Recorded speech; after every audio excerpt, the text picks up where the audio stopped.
Hailing Frequencies O podcast that boldly goes into excruciating detail about this week's episode of Star Trek Prodigy. I'm your host, Aaron Coker, aka Caliban, and you're not a Star Trek series until you're first trapped in a holodeck episode. Joining me on the show, as usual, is my co-host. She's also the co-host of the Generations Geek podcast, a more or less family-friendly celebration of geekdom. It's Ella Pearson. Ella, welcome back to Discoverage. Thank you. It's great to be back with you here on this Thursday. It's always Thursday when we talk. Every Thursday night. And this is also... It's more regular than the friendships. We get this nice tight time Thursday nights. Yeah, I recommend that to anybody. If you're ever having a friendship that's falling off, just start a streaming Twitch show with them, and then you'll just be like scheduled. That. Yeah. They have to talk to you. Yeah, let's talk about the news before we talk about today's episode of Prodigy, and there is some news to talk about in the world of Star Trek. I got some bad news, and I've got some also bad news, but it's also kind of good news for somebody, and I'll let you know what I'm talking about in a second. First of all, the bad news is that former Star Trek actress Kirstie Alley has passed away at the age of 71. And it is sad news. I don't know if it was expected. I don't think that, I know that fandom was mostly surprised by it. I think that she had been struggling with cancer. And so, it's a shame. It was good to see so many people react positively, though, online. And I saw, I don't have it with me now, but I think on Facebook by Robin Curtis, the actress who took over the role of Saavik. And it was like a long post. And she said like all these really nice things about her and said that, ironically, they both played the same role, but she didn't, she knew her sort of like professionally, but they had never really like met, on a Star Trek stage or something like that. Allie herself, I think, only did her first Star Trek con in 2016 for the 50th anniversary. So yeah, it was just kind of like, kind of sudden and unexpected. Yes, very young. Yeah, I was thinking about that the other day. The older that we all get and the farther we all get into this new future of ours, the more RIPs there are gonna be. Like when so and so from like a reality show wouldn't necessarily be thought of as a celebrity back in the day. If they pass away for some reason, we're going to hear about it. And so it feels like we're hearing about things like this all the time. And so I get, as a person who talks about pop culture and celebrity stuff, I feel like I'm building in my head an average or a median age that it seems like people pass away. And there are a lot of people who are passing away relatively young. I guess if you get sick and there's nothing anybody can do, that's what it is. But yeah, 71 is just so young. And I don't watch The Masked Singer, but I heard that she was on The Masked Singer like last year or maybe earlier this year. Oh my God. So she was definitely around and doing stuff still. But yeah, it's just it's kind of a sudden thing. Yeah. So that's some bad news, but actually there is some good news as well. And the good news is that Michelle Yeoh has been named Time Magazine's Icon of 2022. Which, well-deserved. Yeah. Oh, absolutely well-deserved. Every year, I guess, at the end of the year, Time does their Person of the Year, and they also do, like another backup list of exceptional people in the arts and around the world. And so she was named Icon of 2022. And she, of course, accepted it with grace. And she talked about the struggles that she's had in Hollywood. First of all, being a movie star in China and Hong Kong and still facing discrimination as far as getting roles and getting cast in Hollywood goes. But I mean, like, her stock is about as high as it's ever been, which, here comes the bad news for Star Trek fans.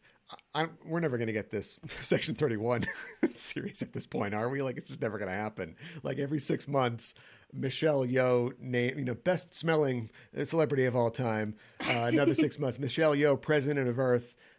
Which is like, she is just so far beyond us now. She's out of our league, really. And she always was, frankly. Oh, yeah. I mean, people are realizing that, though. Yeah, it's absolutely becoming part of the But now, discourse. yeah, it's clicking. It's clicking for people. She's in that Witcher show, that spinoff of The Witcher. So she's got a Netflix She deal. is? Yeah. Oh my God. I don't know what the title is. That's The Witcher crazy. something something. But so yeah, she does not. She doesn't need us. And God knows if she wants us. But whenever But we need her. yeah, we definitely need her. And whenever people ask her about it, she's always like, "I would love to do that. Let's do it. Sounds great." Mm-hmm. So we'll have to see if it ever comes to light. But who knows?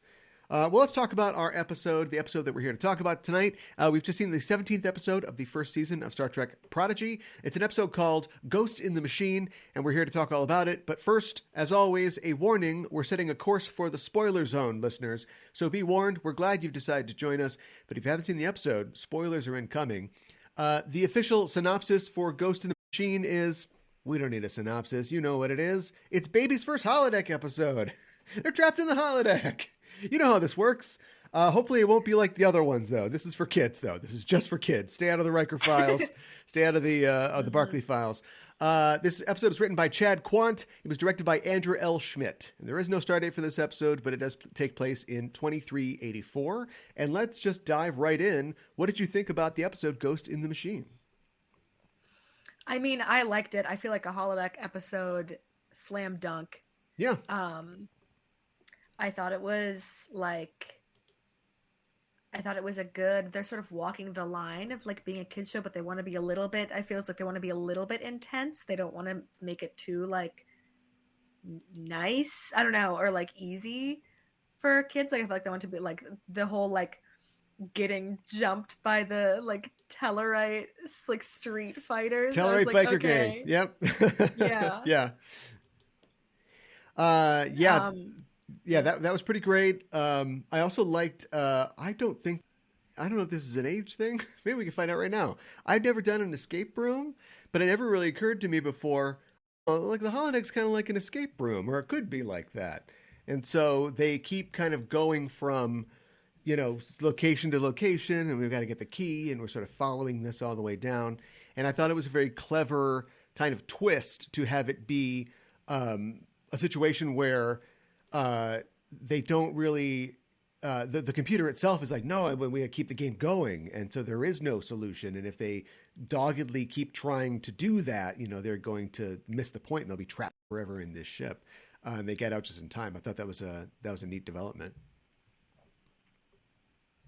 Yeah, it was awesome. Well, I mean, it's like they did. So I feel like I was kind of curious to see what they would do with a holodeck episode, like as a cartoon. Yeah. Because it's like, okay, when you're doing like a holodeck episode, normally it's just like, okay, now we're in like rooms and not like a spaceship. Yeah. But I liked them like jumping between settings was so cool. And like when they got to like that speakeasy and it was all black and white, that was awesome. I feel like they did a really good job. Yeah. I thought that like when it immediately started and they were, locked in conflict with the Dauntless, I was like, oh, they're in the holodeck. But like, I'm not like criticizing the episode for that. Like, it was just like, I've just seen too much Star Trek. You know what I mean? I know when we pick up Immediate Rest like this, but little kids that are watching the show don't know that. And so they learned, I thought it was a good episode for like kind of teaching them like what the holodeck can really do. Oh, definitely. Well, and I was watching, as I often do, I was watching with one of my roommates who doesn't watch Star Trek. Yeah. And the two things that stood out to me is at some point I said like, time for the speakeasy, cut to the speakeasy. And they did. And then I said, awesome. This show's too predictable. Awesome. And she was like, Ella, this is a kid's show, right? Yeah. So it's going to be a little. So it's a show for children, but yeah, smart children. Yeah. Uh-huh. Yeah. And then she said, one other thing she said, I wonder if kids are watching this who don't know anything about Star Trek. It's just like on Nickelodeon.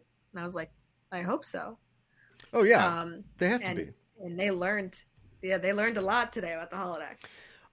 Yeah, I hope they are. I also like the fact that there's a touch of, there's kind of a whodunit, because we don't even know that we're in a whodunit until near the end, and then it's like, oh my god, it was Janeway the whole time. But there's also an element of Hollow Pursuits, the Barclay episode that we talked about, and like specifically Mm-hmm. in seeing like what people do in their free time or what they do on the internet. Sorry, the holodeck kind of lets us know a little bit about them, and so finding out that. And I'm just assuming that like Dal doesn't really know what like an Earth pirate ship is, but there's probably like a list of pre-programmed programs, and he's like, "What? Oh, ship!"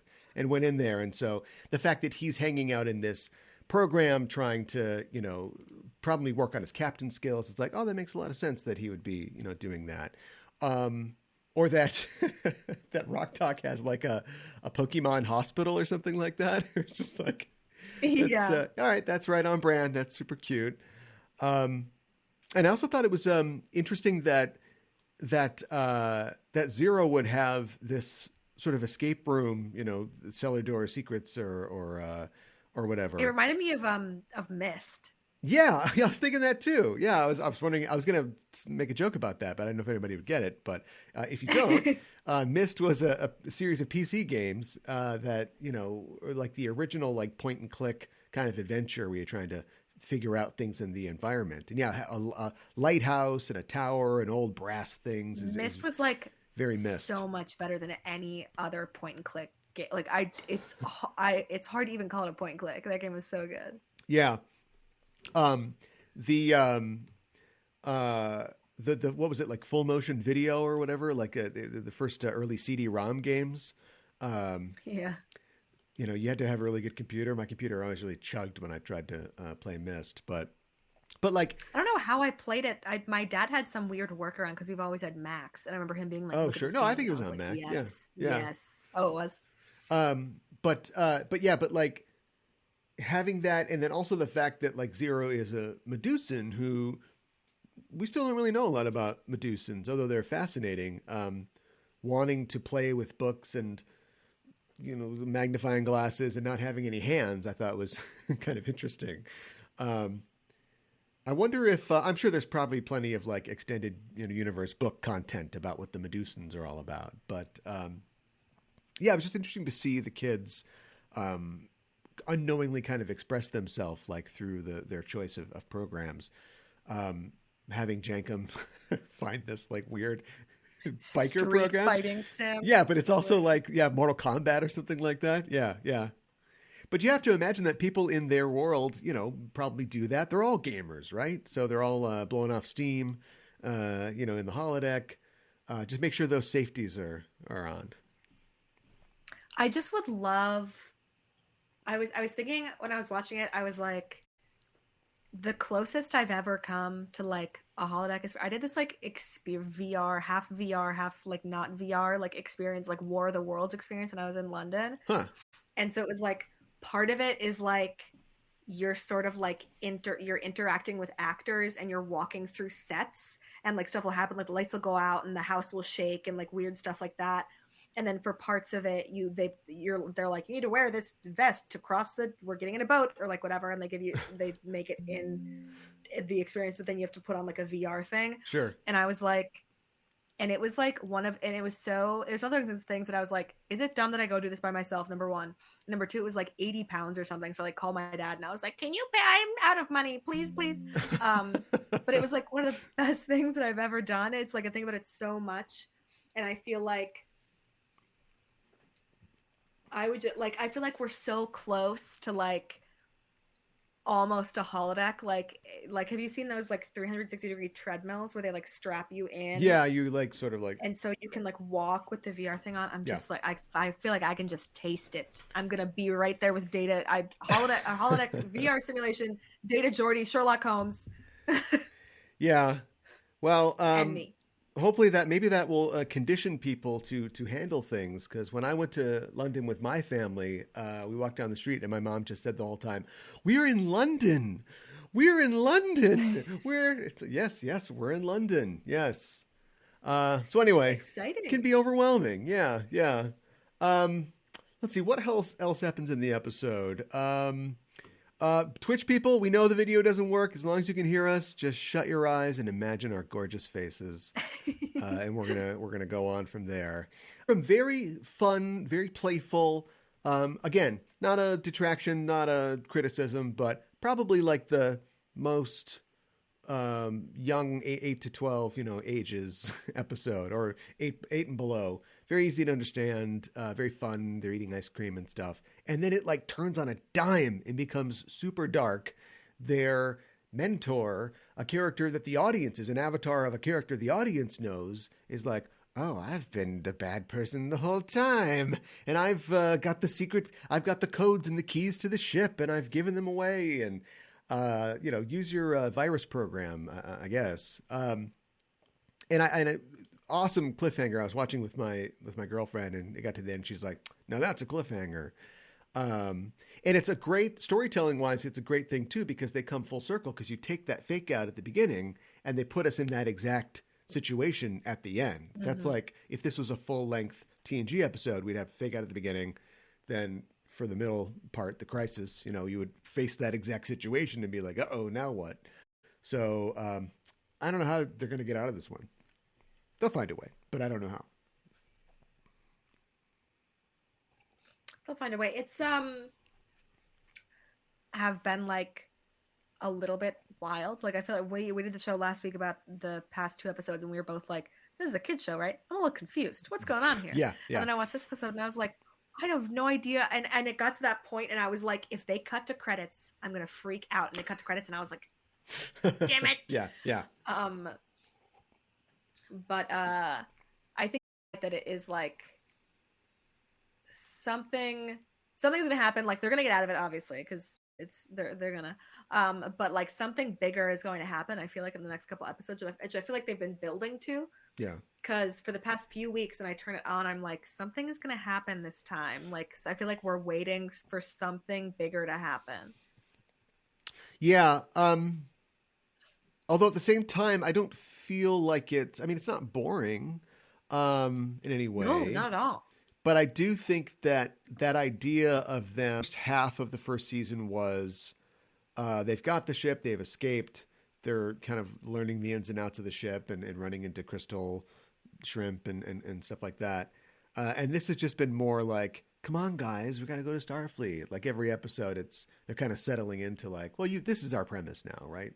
But the fact that I like that that's being frustrated, but I feel like it continually gets frustrated. I think if they had maybe, and this is a criticism, if they had maybe kept the idea, because obviously them parking at the station and the station going nuts and lasering and stuff like, oh, that's a bad sign. But like maybe build it up so they feel like, oh, we can get this thing out. Like they're going to crowbar the living construct out. But then we have an episode like this that just goes, no, there is no way. It's not going to work at all, and now you just have to do something completely different. But I mean, like I can see, like if you're going to split it up into like 10 episodes and 10 episodes, and you've got moving away and then coming back. I looked up a thing. This is a totally just nerd track wonky thing, but I saw a thing that said they show a map on one of the consoles in the background, and it's like a map that's been in like supplement books before. And I can't remember the name of the system. Really? I can't remember the name of the system, but the system is like a system that is near the neutral zone in the beta quadrant. And the Enterprise D has been to that system. They went to that system in like the episode Gambit or something like that. So our boys and girls are like, they are near Federation space, if not like, in Federation space. So I feel like they need to... I feel surely they can call someone. They can say, "Hey, we got this thing. We can't get it off the ship, but it will destroy if it has destroyed Starfleet." I feel like somebody knows what to do. Yeah, like go. They don't have to like throw themselves on the grenade of like, let's get this ship as far away from Starfleet as we can. Sure. Pull into DS9. Have the Bajorans have probably joined at this point, right? Never mind. Because it's Federation technology, right? So is it specifically like their isolinear chip LCARS based technology? Like, could they go to, or is it just any modern? We got a problem. You're going to stab it. Okay, well, try that out. We've tried that. Yeah, there's got to be some other technological power in the area, but now we're just kind of nickel and diming this thing too. Like they have to have like, the problem is they can't go where they want to go. Yeah. And they can also only stay in the neutral zone for like so long. Otherwise, also like the Romulans will just snatch them. Yeah, You know? yeah, they've already had problems with that. Yeah. I thought it was a really clever thing to. I think they did this in another Voyager episode, but like, all right, we can't like even our communications will carry this virus or whatever. So what if we just like flash a light at them? You know, just do Morse code or something like that. It's like okay, that's a pretty good idea. Janeway's pretty smart. At some point, she's she's unconscious right now. It's funny that they they left. Speaking of cliffhangers, they left us with that, and then we didn't go back to that. I know. I thought that we'd see her today. So if they run into the Dauntless and they're all worried, who's in command of the Dauntless? If this takes place contemporaneously, then the viewer's going to come on, and it's going to be dear old dad or a robot. Well, that's what I was. A robot. That's what I was thinking when I saw the Dauntless. Like I was like, okay, now we're in the holodeck. Yeah, when the Dauntless was on at first, and I was like, oh my god, it's Janeway doing the shotgun, just like we're talking about. She said like. But then I was like, wait, it's not her. It's the father.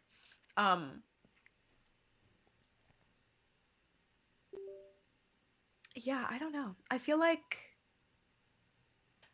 it was almost like I thought we were going to have like a clean cut, what do you call it, bottle episode. Like I thought it was going to be a one-off. Right.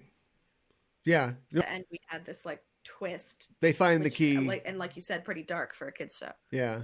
They find the key and then it's like, oh, we all learned something. And then that's it. But instead it's like, well, yeah, exactly. we got a plot that we got to do. We got to keep moving here. Anything else that you can think? We barely talked about the 1940s club that serves all soda pop. It's all soda pop that these kids are. Yeah, I was wondering if we'd get through the podcast without talking about Murph's karaoke scene. Yeah, that's cute. I don't think Vic's in any danger of losing his job, but yeah, it's cute. No, is the Speakeasy Murph's holodeck simulation? Murph goes in there? Yeah, I don't know.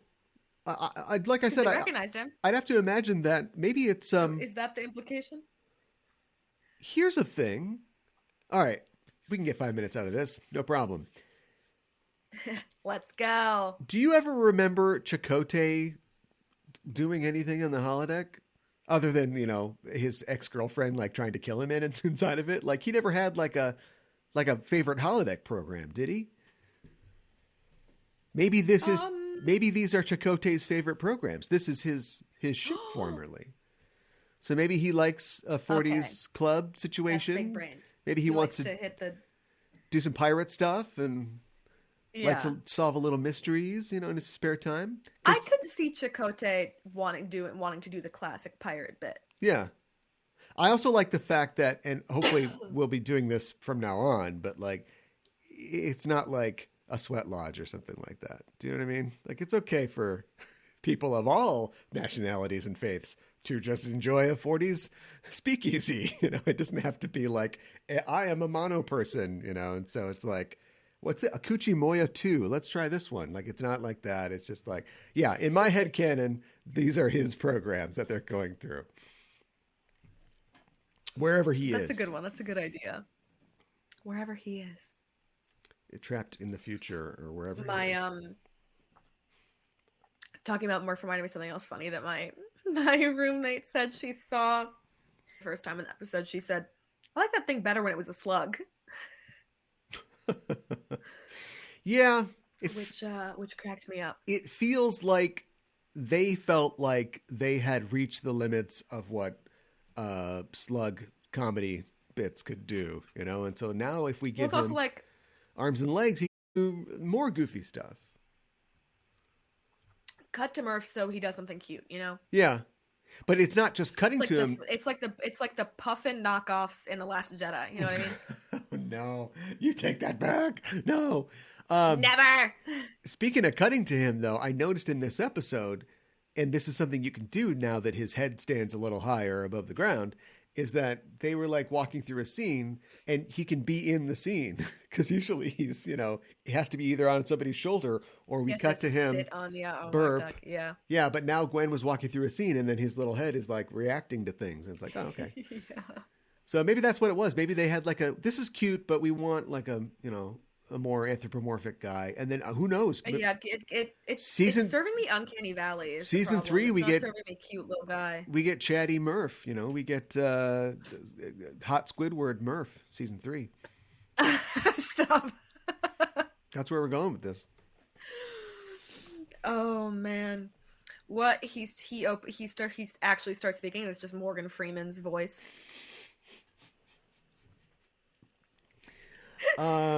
Yes. I can't even think of anything he'd say. Fly me to the moon. Neither, but I know it. Yeah. All right. Well, if that's nothing else that you can think of to say about this episode, I think we covered it pretty well. Thanks for joining us, listeners. And if you like what you hear, you can follow us Facebook and Twitter at EISTPOD for updates and to get notified when new episodes of both Enterprising Individuals and Discoverage are released. You can tweet to us on the show using the hashtag Discoverage or email us at EISTPOD@gmail.com. And while you're on the internet, go to your listening platform of choice and subscribe to our show feed, Enterprising Individuals. Give us a rating and a review because that really does help us out. Discoverage will return on December 15th for the 18th episode of the first season of Prodigy, an episode entitled Mind Walk. Ooh, we didn't even talk about Ghost in the Machine, the idea of the Ghost in the Machine, the Arthur Kessler book from the 60s. Doesn't matter. Mind Walk, I don't know. That sounds kind of like maybe some telepathy. Maybe Zero's going to be involved, get inside somebody's head. I don't know. We'll find out. We'll find out next Thursday, in fact, and we'll be at 8 p.m. Central. So join us then. Follow us on Twitter or Facebook, or subscribe to us here on Twitch to get notified when we're live and broadcasting.